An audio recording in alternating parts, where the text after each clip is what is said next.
Welcome to this special edition of Frequency Matters, the RF and Microwave Update Series. I'm Pat Hindle, here with my co-host Gary Lerude, and we have special guests, the co-chairs of IMS 2019, Mark Gouker and Larry Kushner. Welcome, guys. Great to be here. You guys are very experienced in running IEEE events, so I know it's going to be a great event this year, and Boston's really lucky to have you heading up the volunteer committee. So can you give us some of the highlights about the conferences and special sessions that'll be going on? We have a bunch of really good speakers, both on the RFIC side and the IMS side. I think the themes are all kind of tied together of all the talks. It's the convergence of digital and RF and how the two complement each other. Yeah, it really has been exciting to see the evolution of technology through the years.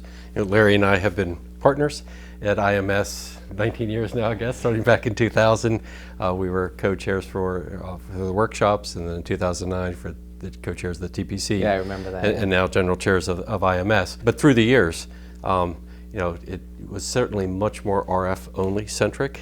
The first time we did it in 2009, a little more digital came in. There were sort of separate sessions, and as Larry said, that it really is interesting and exciting to see how sort of the digital signal processing, digital circuitry is just hand in hand with RF industry these days. And with the digital and then AI added on top of it, we're going to see some interesting things in our systems coming forward. Oh, absolutely. There's a revolution, you know, at our doorstep. Exactly. Yeah. So for people that have been to IMS, say, regularly, what will they see that's new this year compared to past years? So I guess before we get into what's new, let's talk a little bit about what's old, because you know, the Boston Steering Committee has really prided itself in trying to not only preserve everything that's good about IMS, so the networking opportunities, which are always a favorite, the high technical content, great workshops, great short courses and the like. So all of that is there. The industry exhibit is stronger than ever. Over 600 companies will be with us this year, and 9,000 total people. So all of the things that everybody enjoys so much and looks forward to at IMS are certainly still there and better than ever. And then quite a few new things. So one area that we're highlighting is getting young professionals very much involved, and they've been a great energizer, you know, for us. And so they came up with this idea of focusing on startups. And so we have a new startup pavilion on the exhibit floor, and they've organized a number of events around that. IP 101. So folks that are thinking about starting up, come and get some education, you know, about how to start up, and you know, there'll be VCs here to give advice. We're going to have like a Shark Tank session where the next best startup, and we're going to have another number of startups give a pitch, and then we're going to vote to see which is the best one. We also have a young professional bump out area, we call it, a little area in the convention center where they can just hang out on their own, and they're going to have sort of some career advice sessions as well there. Yeah. So that's one new area of focus. So maybe the next unicorn will emerge. Perhaps, but you know, as we've been saying, that you know, we really have been mindful to try to engage all the different facets of the microwave engineering community, and with particular emphasis this year on the young professionals. And so this YP bump out, as we call it, with you know, not only great technical content and advice, but also some downtime and to interact with colleagues that are of a similar point in their career. So there's some games, foosball tables and the like, that will also just to try to create more of a bond, because you know, one of the things that Larry and I have enjoyed through the years is seeing our friends every year.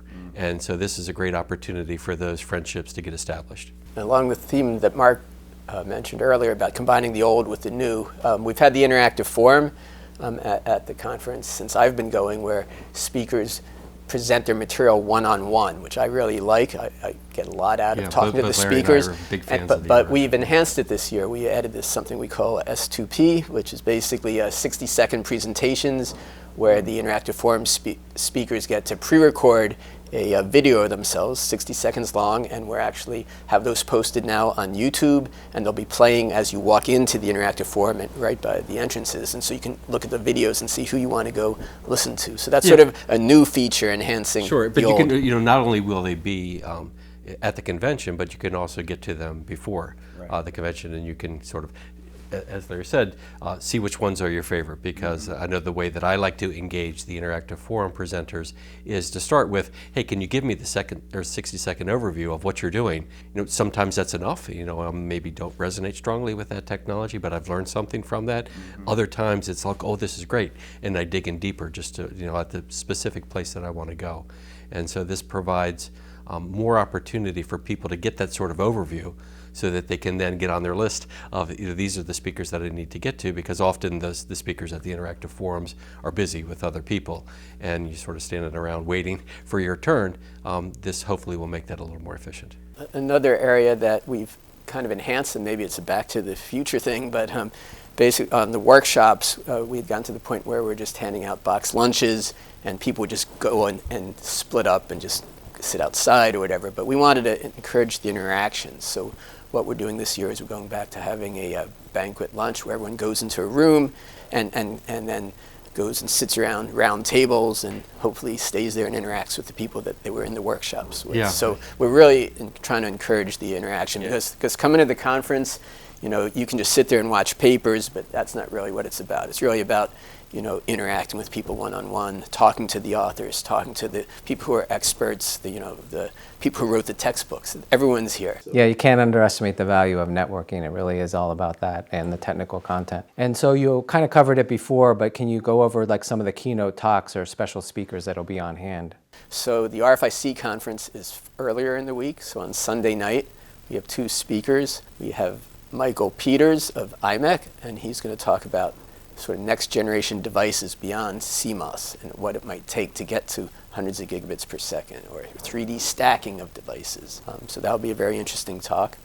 Our other plenary speaker at our RFIC conference is Greg Henderson of Analog Devices, and he'll be talking about digitally assisted analog circuits, calibrating A to D converters, calibrating phased arrays. So that'll be a pretty interesting talk. Yeah, and so the keynote speaker for the plenary session, the open plenary session for IMS, is Dr. Bill Chappell, the office director at MTO, or was. He's just recently transitioned off. This is at DARPA, and he's talking about how to more effectively use RF spectrum. So as Larry said a little bit earlier, the convergence of the digital and RF and artificial intelligence is in full view in his talk, where the radios are smart enough to figure out what spectrum is available, decide what bandwidths can be supported, what modulation is the appropriate modulation to use, and it figures all that out without the intervention of the user. And then so that's on Monday night. Right. And then on Wednesday night at our banquet, our speaker is Ryan Chin, CEO of Optimus Ride, a Boston startup. So there's a startup theme, but he's talking about autonomous vehicles. And in fact, they already have field trials going on in Brooklyn and in Boston area. Yeah, we've seen a lot of coverage of So that. that's pretty cool. Yeah, indeed. One of the things that the Boston Steering Committee has done through the years is we typically do have a speaker for the banquet. That varies sometimes. That sometimes it can be just more entertainment, which is also exciting, but just a sort of a personality of the Boston Steering Committee has been to have a speaker at the banquet.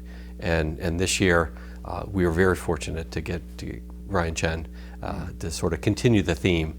So it's not a hardcore technical talk, so that the significant others that might be attending you at the banquet will be very pleased and engaged in this talk. It really is not only about autonomous vehicles, but it's also about sort of the future of cities and what they're going to look like, and that really the single driver car is hugely an impediment to the health of cities, and that the notion here is that if you have self-driving cars, not only is it less labor to get around, but these cars can be used continuously. It's more of a pooled resource rather than a single-use resource, and so there's fewer cars, and it opens up the city and really makes a much more livable, futuristic city. Interesting to hear his perspective on the self-driving car navigating Boston traffic. Our final, on Thursday afternoon at our closing session, that's where Professor Dina Katabi of MIT is going to talk about the convergence of machine learning and RF to do this wireless health monitoring.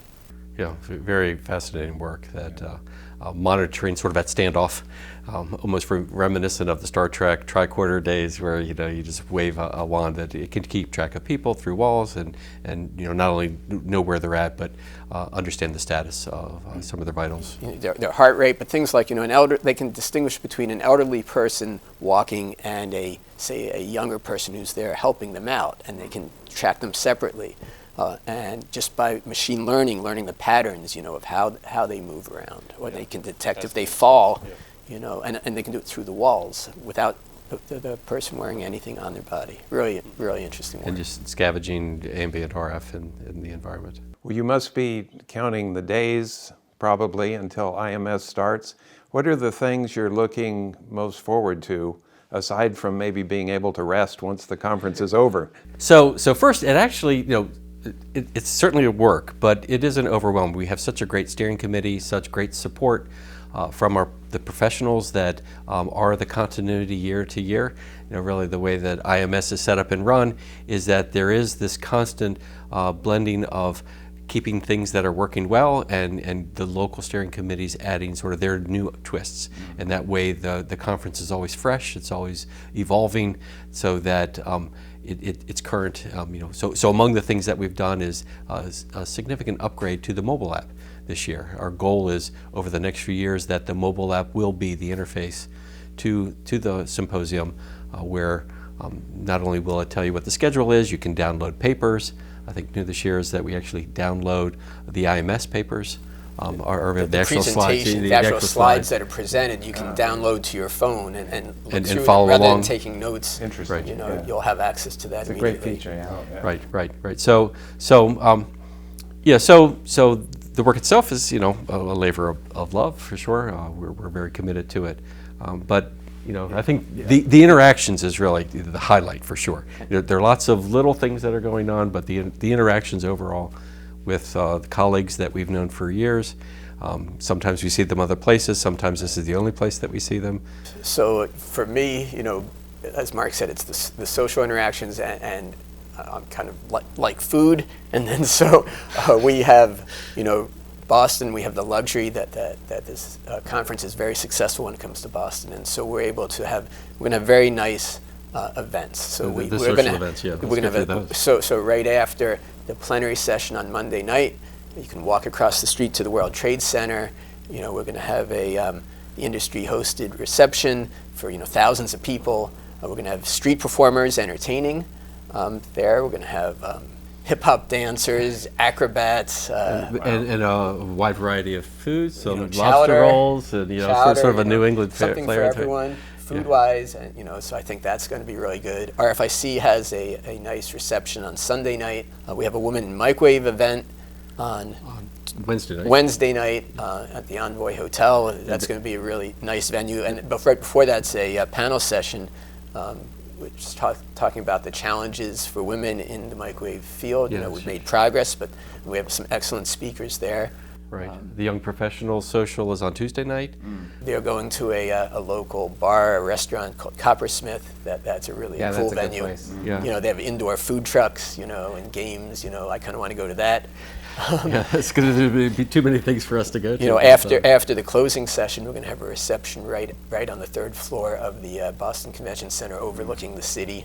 So we'll have a nice reception. Yeah. there. So it's a wonderful venue, great exhibitors, and then we also hope that people will get out and enjoy the city too. You know, maybe they'll be so busy during IMS that they won't have time to go off, but really encourage people to book a day or two before or after the symposium, because Boston is a wonderful city. There's so much history here, not only in the microwave field, but just American history, a very walkable city, lots to do and see, a lot of museums, a lot of excellent higher education that visiting their campuses is often fascinating. So you know, too many to mention. Well, it sounds like a very full week. And Absolutely. we appreciate your devotion of love to pulling all this together, and thank you for coming by and talking with us about it. Sure, it's been our pleasure. Thank you, guys. Okay, thanks, guys.